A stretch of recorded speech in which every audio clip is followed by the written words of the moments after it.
normalisasi itu tidak menghilangkan ancaman banjirnya. Artinya kita harus tetap merawat kesiapsiagaan dengan mencari informasi peringatan dini, dengan terus mencari solusi bagaimana tadi ya, sampah, terus hutan kita hijaukan lagi. Itu sebagai bagian dari adaptasi perubahan iklim yang sekarang sedang terjadi. Kita membutuhkan generasi muda untuk hal ke situ, apalagi berbicara tentang adaptasi perubahan iklim ya, Pak. Yang dimana ini prosesnya tidak sebentar, apalagi kata Bapak ini seumur hidup katanya. Komunitas yang baru-baru dibangun gitu sama kami. STOP itu singkatan dari Sahabat, Tanaman, dan Operasi Pemilahan Sampah. Jadi kita itu terinspirasi dari Save the Children, SHIP Indonesia, sama LPBINU.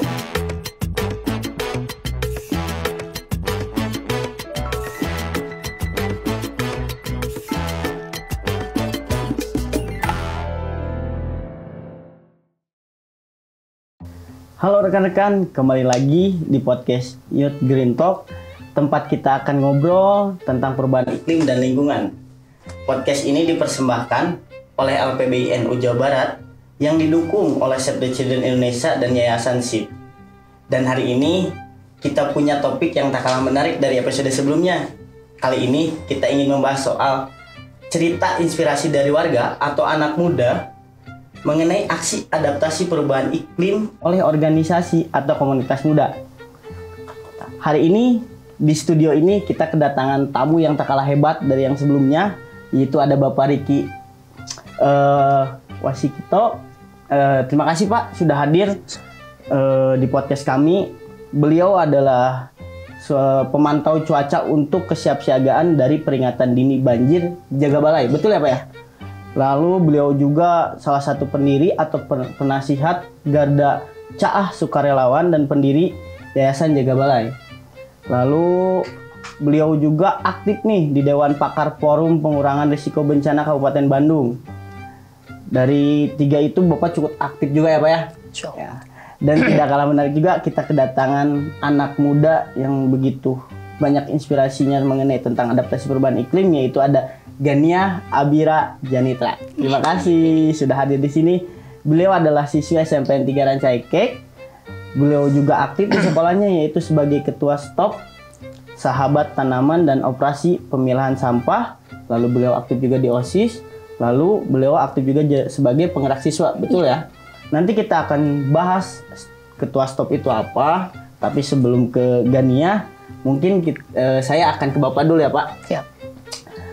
Iya Pak, terima kasih sekali lagi sudah hadir di podcast ini. Kita akan berbincang mengenai adaptasi perubahan iklim, yang dimana mungkin pertama saya ingin tahu dulu nih. Tadi profil Bapak, di situ Bapak adalah pencetus atau pendiri sebuah yayasan Jagabalai, betul ya Pak? Ya. Jagabalai itu sebetulnya apa sih Pak? Jagabalai itu awalnya komunitas, jadi organisasi masyarakat sipil yang dipicu karena seringnya terjadi banjir di Majalaya di Kabupaten Bandung, sehingga masyarakat dipaksa, dalam tanda petik dipaksa belajar untuk mengenali kondisi cuaca, kemudian mengetahui risiko kerentanan banjir, sehingga kami belajar tentang cuaca, tentang peringatan dini, dan itu awalnya dikonsumsi buat kami sendiri ya. Tapi kemudian tetangga banyak yang minta informasi peringatan dini tersebut berapa puluh menit sebelum kenaikan muka air Sungai Citarum tiba ke Majalaya. Ya, itu mungkin Jagabalai awalnya transformasi dari Garda Caah. Garda Caah masih ada, tapi fokus ke tanggap darurat. Nah, kalau Jagabalai lebih ke pendidikan dan kesiapsiagaan. Pendidikan dan kesiapsiagaan khususnya di Kabupaten Majalaya. Di Majalaya, kemudian teman itu ada yang dibayah untuk tsunami juga, untuk mitigasi gempa. Apalagi dengan kondisi saat ini Pak, hujan terus menerus. Benar kan? Banjir di mana-mana. Nah, tadi cocok banget dengan Jagabalai yang dimana selalu memberikan informasi terhadap warga mengenai kerentanan, terus air turun naiknya, apalagi kan dekat dengan Sungai Citarum ya. Citarum. Kalau boleh tahu Jaga Balai ini sudah berdiri sejak tahun berapa, Pak? Untuk Jaga Balai sendiri itu 2016, kalau Gardacal 2008. Jaga itu ya menjaga, balai itu dalam bahasa Sunda artinya musibah atau bencana. Jadi itu arti dari bahasa Sunda. Jaga Balai. Jaga Balai. Balai. Oke. Nah, sedikit menarik tentang Jaga Balai. Kita akan ulik lebih dalam mengenai Jaga Balai ini. Mungkin saya akan bertanya dulu ke Bapak mengenai apa sih inisiatif organisasi atau komunitas tersebut dan apa dampaknya, Pak? Tadi sudah disampaikan sedikit bahwa di daerah Majalaya ada 3 kecamatan dan 4 dengan sungai yang berbeda yang sering terdampak banjir. Sebelum ada normalisasi sungai dari BBWS Citarum ya dulu. Nah, banjirnya sendiri dari 1980-an, menurut cerita para orang tua ya. Namun intensitasnya cukup sering.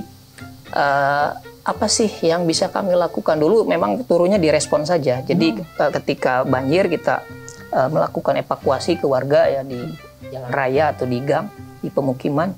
Tapi kemudian ternyata kita butuh sesuatu yang untuk mengantisipasi, yaitu tadi ya, bagaimana mencari informasi hujan, informasi cuaca di hulu, dan informasi muka air sungai di hulu. Akan seberapa besar potensi peningkatan muka air sungai, dan perkiraan waktu datangnya itu jam berapa. Itu cukup harus kami cari untuk bisa melakukan tindakan kesiapsiagaan. Nah, ini mungkin yang pertama digagas ya. Itu berlangsung dari 2008-2016 dilanjutkan oleh Jaga Balai sampai hari ini. Ini harus ada satu potong generasi, yaitu mencari sebuah kegiatan yang pesertanya adalah para siswa SMA dan SMK, yaitu dengan mikrogeotur Ulin Bari Diajar Ngaguar Banjir Majalaya. Itu apa, Pak, tuh? Itu program jalan-jalan, Pak. Jadi Ulin Bari Diajar, nanti Abira juga bisa ikut ya. Jalan-jalan tapi kita bisa dapat ilmu. Ya, jalan-jalan dapat ilmu, benar. Jadi kita datangi, mengunjungi wilayah terdampak, bagaimana masyarakat melakukan adaptasi. Kemudian kita datangi beberapa lokasi di hulu, tempat area tangkapan hujan, yang di sana ada instrumen-instrumen untuk mencatat curah hujan secara otomatis, secara telemetri. Jadi si peserta itu diajak, oh gini loh kondisi real, kenapa tiba-tiba ada luapan Citarum ke Majalaya, terus apa yang harus dilakukan? Ternyata tidak hanya melakukan kesiapsiagaan termasuk dengan mitigasi, yaitu tadi ya perilaku. Bagaimana kita mengelola sampah. Nah, sedikit menarik juga tadi. Saya akan lebih fokus ke Jaga Balai karena Jaga Balai lebih pas dengan kondisi saat ini, Pak. Jaga Balai itu lebih ke, ternyata di Majalaya itu rentan kebencananya adalah sebuah banjir ya, Pak. Banjir, ancaman bencana. Nah, saya ingin berbicara lebih dalamnya itu dampaknya ketika Bapak dan rekan-rekan tim itu sudah melakukan sebuah proses. Dampaknya hari ini khususnya Majalaya itu seperti apa, Pak? Ya. Warganya. Dampaknya itu belum sampai ideal ya, belum kami nggak berani itu mengklaim itu sudah ideal. Minimum warga itu membutuhkan informasi peringatan dini, dan mereka sudah terbiasa ketika ada potensi kenaikan muka air atau potensi luapan sungai, mereka sudah bisa melakukan tindakan kesiapsiagaan. Misalkan minimum memindahkan colokan listrik ke atas, hal atau dasar ya, Pak, itu hal-hal dasar, dan mengecek anggota keluarga yang sedang tidak berada di rumah karena akan ada luapan nih, ada banjir gitu. Hal-hal seperti itu kami gunakan media informasinya kami sebarkan di grup WA Siaga Warga Majalaya. Ada 3 grup Siaga Warga, yang 2 khusus Majalaya. Jadi di grup itu anggotanya adalah warga Majalaya kebanyakan dan para sukarelawan. sukarelawan, dan mereka menyebarluaskan lagi ke grup-grup WA yang ada, apakah di keluarganya atau di tingkat RT atau di tingkat RW atau DKM gitu. Di grup tersebut juga disampaikan konten-konten edukasi terkait dengan lingkungan, terkait dengan kesiapsiagaan atau kebencanaan atau pengurangan risiko bencana. Itu dampaknya kita sedang melakukan kajian, Pak. Kang Febri, kita sedang melakukan polling, dan mungkin kalau sudah ada hasilnya nanti bisa dirilis sebagai sebuah data ya. Karena dulu pernah sempat tapi belum ada update. Nah, update-nya sedang dalam proses. Sejauh mana dampaknya? Sejauh mana dampaknya yang bisa kita ukur? Betul. Datanya itu masih diproses ya, Pak? Masih. Ya. Nah, kita masih berbicara, Pak, sedikit lagi ke Bapak. Dengan kondisi saat ini kan curah hujan itu mulai meningkat ya, Pak. Apalagi di Kota Bandung kita 2 hari kemarin itu banjir di mana-mana gitu, sampai orang-orang pun ketika esok harinya mau berangkat aktivitas itu terhalang kemana-mana. Nah, ketika ada tidak sedikit cerita dari Bapak mengenai kondisi waktu itu, apalagi di Majalaya yang rentan kebanjirannya cukup tinggi juga. Nah, ada nggak cerita dari Bapak ketika waktu itu kondisi hujan sedang naik tuh, sedang deras di Majalaya itu seperti apa? Apakah terjadi juga kebanjiran atau sudah menurun nih gara-gara ada jaga balai ini? Ya, 3 hari kemarin kita mengalami hujan yang cukup merata ya di cekungan Bandung ya. Mungkin di Rancaekek atau di seluruh wilayah Bandung Raya juga kita bisa merasakan mendapatkan rahmat hujan. Namun ketika curahnya ini ekstrim sehingga terus daya dukung lingkungan sudah turun, maka terjadi banjir. Kita bisa saksikan di Dayakolot, Balai Endah, itu ada luapan lagi kan, ada banjir lagi. Nah, di kami itu tanggal 24, Kang, ada luapan ke jalan raya dan beberapa titik di pemukiman sedikit gitu ya. Itu memang ada pengurangan limpasan hasil dari normalisasi di 2019. Namun normalisasi itu tidak menghilangkan ancaman banjirnya. Artinya kita harus tetap merawat kesiapsiagaan dengan mencari informasi peringatan dini, dengan terus mencari solusi bagaimana tadi ya, sampah terus hutan kita hijaukan lagi. Itu sebagai bagian dari adaptasi perubahan iklim yang sekarang sedang terjadi. Betul. Poin yang saya tangkap itu adalah kita tidak akan mungkin bisa menghilangkan, bukan tidak mungkin, tapi kita bisa mengurangi hal itu, risikonya gitu, dengan cara tadi pengolahan sampah yang betul, dengan menghijaukan tanaman seperti itu. Nah, ada nggak sih Pak dari proses Bapak itu dari awal dengan rekan-rekan, tantangan yang lebih Bapak rasakan saat ini tuh apa? Tantangan terhadap adaptasi perubahan iklim saat ini tuh apa? Di komunitas khususnya Jaga Balai. Iya, sebenarnya itu tantangan bukan kami saja di Jaga Balai ya, tapi sepertinya ini tantangan bagi kita semua. Kenapa? Mindset, kesadaran masyarakat. Toh perubahan iklim itu kayaknya tuh baru ramai kemarin-kemarin gitu, baru-baru hari-hari ini gitu ya. Padahal kan dampaknya tuh sudah berlangsung cukup lama dan semakin kesini semakin kuat ya. Sudah semakin kita rasakan. Salah satu contohnya curah hujan yang ekstrim udah berapa hari kan. Terus kemudian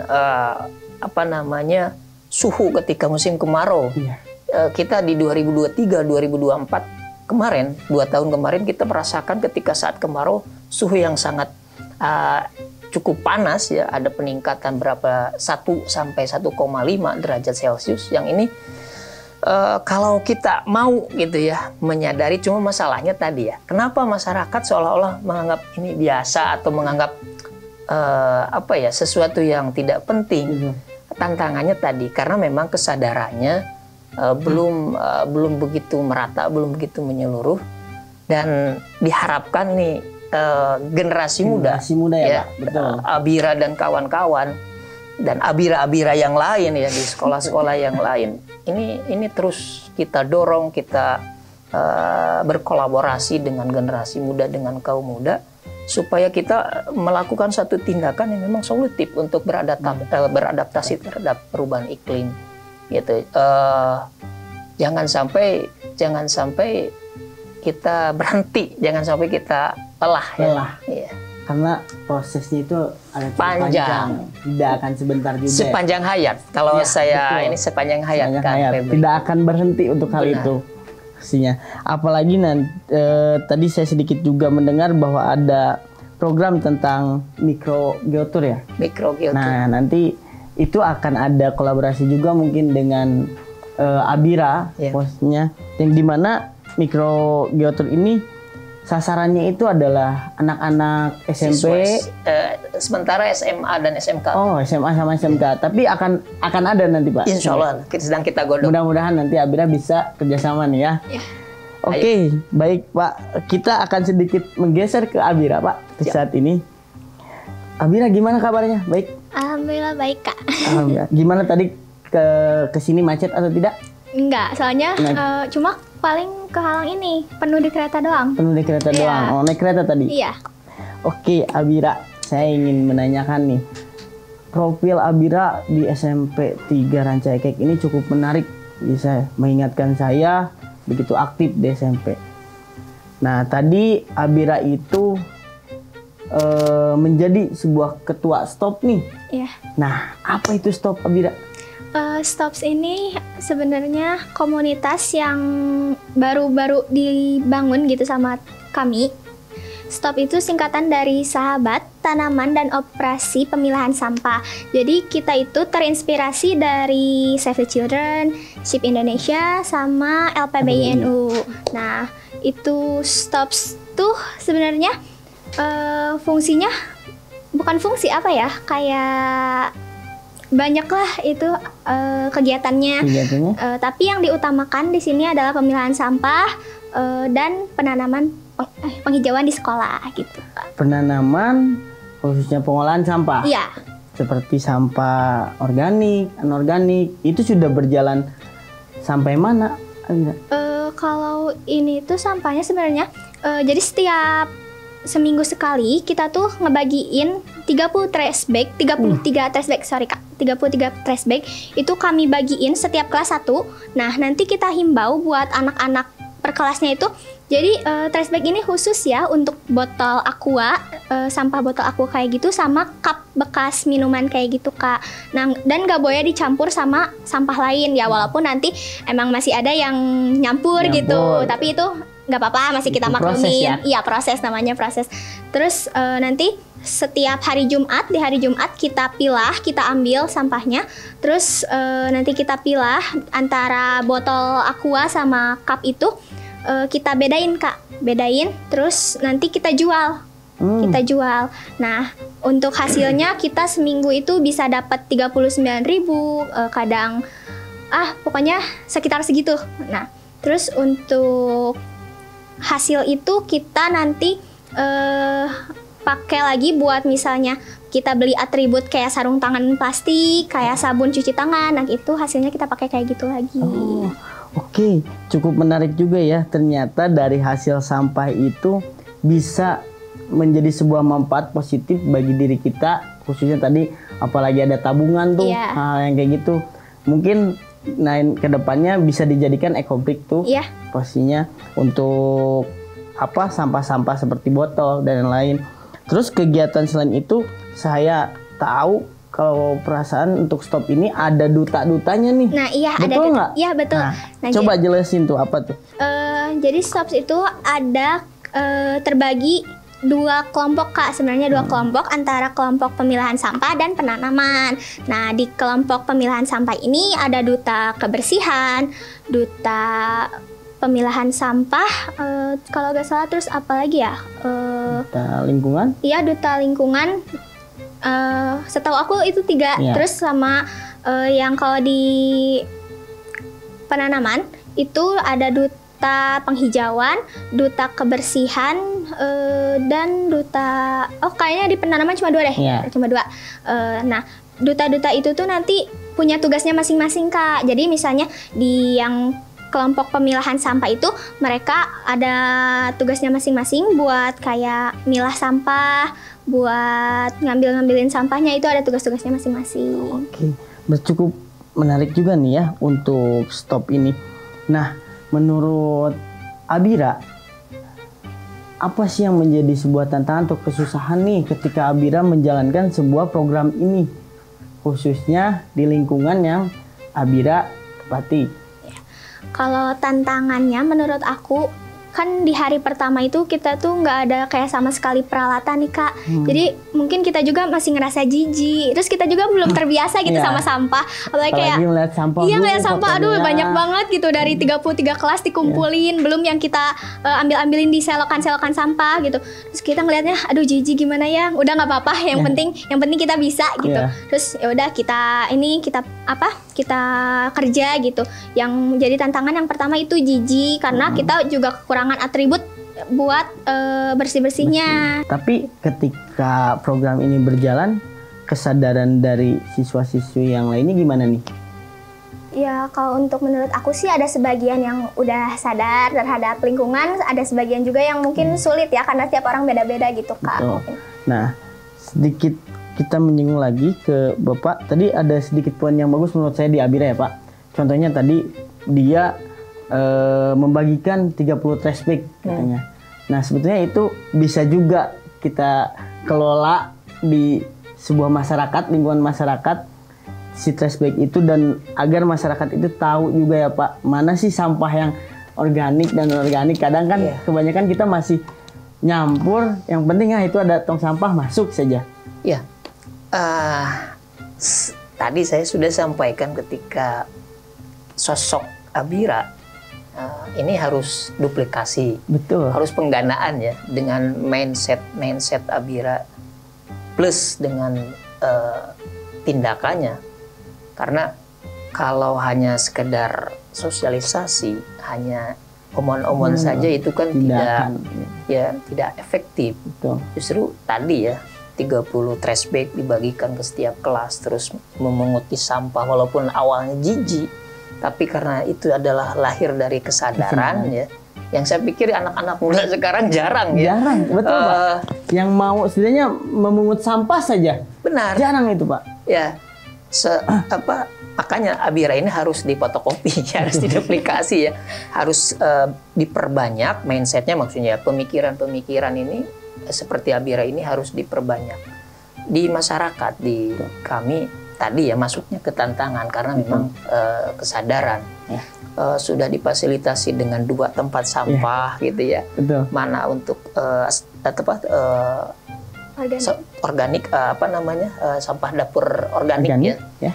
Kemudian sampah yang non organik itu cukup panjang kan prosesnya di tempat saya pribadi gitu ya, di lingkungan saya pribadi cukup panjang. Tapi minimum di rumah sendiri itu ada pemisahan, ada pemilahan kan. Dengan itu pun kadang-kadang dengan orang tua, dengan sepuh ya, karena sudah sepuh itu perlu proses ya, cukup panjang. Apalagi di masyarakat yang memang berbagai macam latar belakang pemikiran ataupun berbeda-beda lah intinya. Berbeda-beda. Nah ini perlu proses. Makanya potong generasi adalah perbanyak Abira-Abira yang lain gitu ya. Intinya berarti semoga kedepannya Abira-Abira yang lainnya bermunculan. Amin. Karena kita membutuhkan generasi muda untuk hal ke situ, apalagi berbicara tentang adaptasi perubahan iklim ya Pak. Yang dimana ini prosesnya tidak sebentar, apalagi kata Bapak ini seumur hidup katanya. Ya. Sepanjang hayat. Nah, oke, terima kasih. Mungkin waktunya sebentar lagi akan habis. Saya akan sedikit berbicara dan meminta closing statement terhadap Bapak dan Abira. Harapan kedepannya mengenai khususnya adaptasi perubahan iklim ini, entah itu berbicara program Bapak atau yang lain, harapannya seperti apa sih Pak? Mulai dari Bapak dulu, silakan. Ya, harapan kami itu kita semua ya jangan berhenti untuk terus berkontribusi, kecil besar terus lakukan gitu. Jangan berhenti, jangan pernah berpikir untuk berhenti untuk melakukan sesuatu yang memang ini bermanfaat bagi semua. dampak perubahan iklim ini dirasakan oleh semua manusia yang ada di bumi. Tapi siapa yang bisa melakukan adalah kita. Gitu. Walaupun misalkan kita hanya bisa memberikan satu titik di lukisan besar pengurangan risiko bencana atau adaptasi perubahan iklim, hanya satu titik, tapi lakukan, lanjutkan. Itu ya, Abira ya, lanjutkan. Gimana nih, Kak Abira, harapannya untuk kedepannya? Harapan aku ke depannya semoga generasi-generasi selanjutnya ataupun yang sama kayak aku punya mindsetnya makin terbuka, makin luas. Semoga juga mereka, dan bukan cuma yang generasi-generasi sekarang, kayak misalnya yang ke belakang juga terhadap perubahan iklim ini tuh sadar. Ya. Oke, terima kasih untuk Bapak dan Abira sudah mau hadir di podcast ini. Pada intinya saya tarik garis lurus di mana kita harus berproses itu dengan giat, yang dimana proses itu adalah panjang, tidak bisa sebentar. Apalagi yang selalu terngiang dengan kata-kata Bapak adalah ini adalah seumur hidup. Ingin menciptakan lingkungan yang bagus, ingin menciptakan daerah yang bagus, prosesnya adalah panjang. Seperti itu intinya. Terima kasih telah mendengarkan episode kali ini. Jangan lupa untuk berbagi cerita inspiratif. Sampai jumpa di episode berikutnya dari Youth Green Talk. Podcast ini dipersembahkan oleh LPBI NU Jawa Barat yang didukung oleh Save the Children Indonesia serta Yayasan SIP. Sampai jumpa di episode berikutnya. Jangan lupa bagikan pendapat kalian di kolom komentar bawah ini dan jangan lupa